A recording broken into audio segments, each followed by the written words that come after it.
Throw me a lifeline. I'll keep on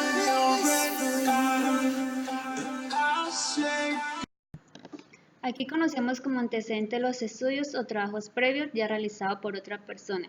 En el área en que estás haciendo la tuya, por ejemplo, supongamos que tu tesis es sobre técnica de perforación de pozos multifamiliares en el área de Tía Juana. En tu investigación consigues una tesis previa con el mismo tema o muy parecida.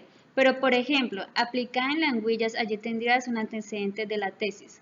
El cuerpo de tu trabajo, estos van en el marco teórico. La redacción es similar a la del trabajo, un estilo profesional regido por las reglas del idioma. Eso sí, si tu tesis es sobre un tema nuevo, puede no tener antecedentes.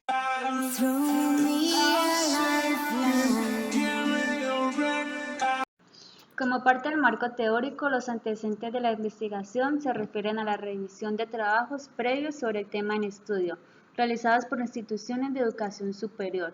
Los antecedentes pueden ser trabajos de grado, posgrado, trabajos de ascenso, resultados de investigación institucionales, ponencias, conferencias, congresos y revistas especializadas.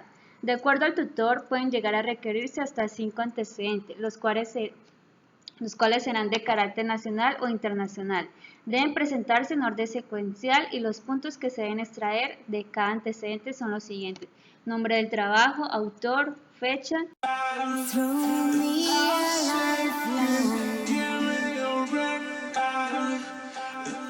La bibliografía es la descripción y el conocimiento de libros. Se trata de la ciencia encargada del estudio de la referencia de los textos. La bibliografía incluye, por lo tanto, el catálogo de los escritos que pertenecen a una materia determinada.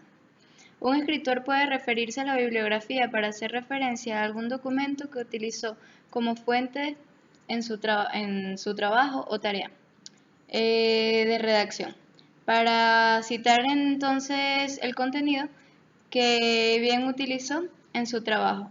Pueden complementar o enriquecer sus escritos ampliando la información con los contenidos que presentan.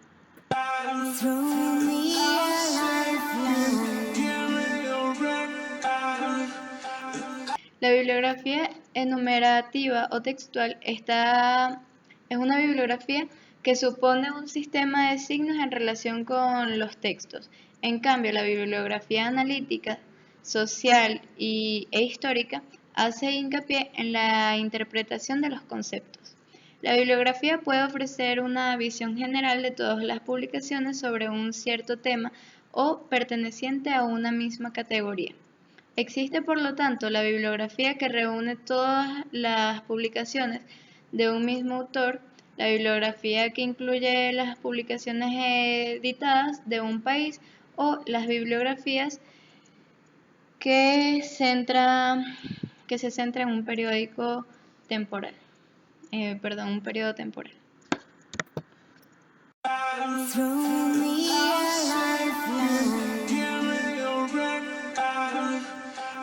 Clases de fuentes. ¿Sí? El investigador necesita familiarizarse y consultar 3 tipos de fuentes. La primera, las referencias generales o preliminares. Estas son las fuentes a las que primero se recurre y son las que orientan hacia otras fuentes tales como artículos, monografías, libros y otros documentos relacionados directamente con la investigación. Dentro de las fuentes generales tenemos los índices, los abstracts, etc. Estas fuentes vienen normalmente organizadas por materias. El segundo son las fuentes primarias. Estas son publicaciones en las que los autores informan directamente de los resultados de sus investigaciones a la comunidad científica. Estas publicaciones vienen en formato de revistas, monografías, etc. Ejemplo de esto tenemos la revista de investigación educativa y la revista de orientación educativa y vocacional. La tercera son las fuentes secundarias. En este tipo de publicaciones, los autores informan de los trabajos llevados a cabo por otros autores. El ejemplo más corriente de este tipo de fuentes son los libros de texto. En los libros de texto se suele hacer una descripción sintética de los trabajos o investigaciones realizadas por otros, así como la presentación de ideas y conceptos que aclaran el ámbito de una disciplina. Se considera también fuentes secundarias las enciclopedias, las revistas de investigación, los anuarios, etc.